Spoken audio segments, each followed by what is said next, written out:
Hi friends, I'm Jackie Wilhelm. I'm the Director of Children's Ministry at Crossroads Christian Church in St. Matthews. And look what I found, a 4-leaf clover. Wow, that's lucky.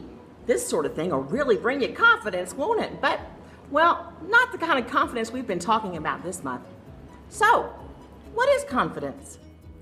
Confidence is learning to see yourself the way God sees you.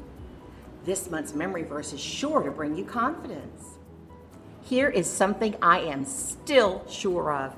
I will see the Lord's goodness while I'm still alive. Psalm 27:13. Today's Bible story is from the book of 1 Kings. By the time we get to the book of 1 Kings, well, you've guessed it, the Israelites are being ruled by kings. And some of them are good kings, and they're really, really great to follow God. But a lot of them, well, they're kind of like this guy. They kind of get the big head and decide they're going to do their own thing. And, well, when that happens, the people follow. And things don't go very well for the Israelites when that happens. This guy, by the way, his name is King Ahab. Ooh. King Ahab over there, he was really bad. He worshipped a pretend god named Baal. And well, when he did that, the people followed. And well, that wasn't God's happy thought. Now this is Elijah. We've talked about Elijah before. You might remember that Elijah was a prophet of God. He and God, they were friends. And God needed Elijah to deliver a message to King Ahab over there. Listen to what he had to say. I serve the Lord. He is the God of Israel. You can be sure that he lives. And you can be just as sure that there won't be any dew or rain on the whole land. There won't be any during the next few years. It won't come until I say so. Wow. So you know what happens when it doesn't rain for a long time, right? We call that a drought. And the crops, well, they just kind of dry up, and the rivers run dry, and gosh, when the rivers run dry, there's no water, there's no food, not for the livestock and not for the people. It's pretty scary. God said it wasn't going to rain and there wasn't going to be any dew, and that's exactly the way it was. Not just for 1 year, not just for 2 years, but for 3 years. King Ahab here was getting pretty desperate. In fact, his wife Jezebel, she had all the other prophets of God hunted down and killed, but God protected and gave food and water to Elijah. In that 3rd year of drought, God spoke to Elijah and he said, you go talk to Ahab, and after you've spoken to Ahab, I promise I'll send water. So Elijah went to Ahab, and well, Ahab was not too pleased to see him. In fact, he was busy blaming Elijah for this whole drought mess. Here's how that conversation went. When he saw Elijah, he said to him, is that you? You are always stirring up trouble in Israel. I haven't made trouble for Israel, Elijah replied, but you and your father's family have. You have turned away from the Lord's commands. You have followed the gods that are named after Baal. Now send for people from all over Israel. Tell them to meet me on Mount Carmel and bring the 450 prophets of the god of Baal. Also bring the 400 prophets of the goddess Asherah. All of them eat at Jezebel's table. Ahab went along with the plan.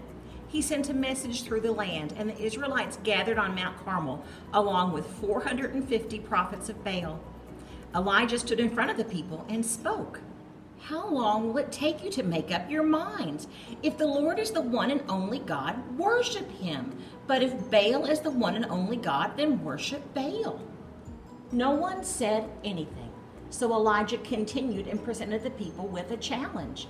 He reminded everyone that he was the only one of God's prophets left, but Baal had 450 prophets. Elijah challenged the people to bring 2 bulls. Elijah allowed the people to choose the bull they wanted and to prepare it and place it on the altar to Baal.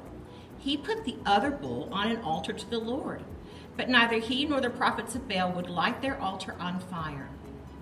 Elijah said, then you pray to your God, and I'll pray to the Lord.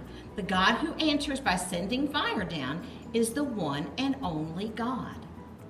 Everyone agreed that it was a good plan. The prophets of Baal prepared a bull as a sacrifice and placed it on the altar to Baal. From morning to noon, the prophets danced around the altar, calling on their false god to light the bull on fire. But of course, nothing happened. As the prophets danced, Elijah teased them. "Shout louder," he said. "I'm sure Baal is a god. Perhaps he has too much to think about right now. Or maybe he's gone to the toilet. Or perhaps he's away on a trip. Maybe he's sleeping. You might have to wake him up." The prophets of Baal danced harder and shouted louder all through the afternoon, but there was still no answer. So at last, Elijah stood up. Elijah took 12 large rocks, one for each tribe of Israel, and rebuilt an altar to the Lord. Then he placed the bull and sticks of wood on top of the stones and dug a deep trench around the whole altar. He told several of the Israelites to fill 4 large jars with water and pour them on the offering and the wood. The men poured the water on the altar again and again, and then it was time for Elijah to ask God to call down fire on this soaked offering. Elijah said, "Lord, you are the God of Abraham, Isaac, and Israel.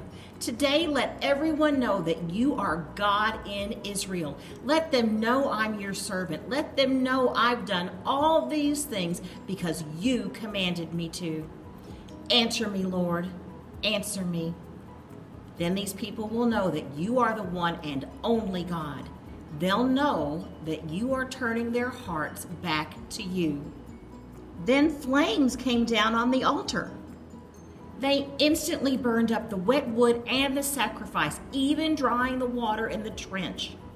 The people fell on their faces, calling out, "The Lord is the one and only God. The Lord is the one and only God." The prophets of Baal tried to escape, but the Israelites captured them. Elijah turned to King Ahab and he said, "Go, eat and drink. I can hear the sound of a heavy rain." Though the sky was completely clear, in a short time, a tiny cloud appeared. More clouds quickly joined the first one, and they grew dark and black.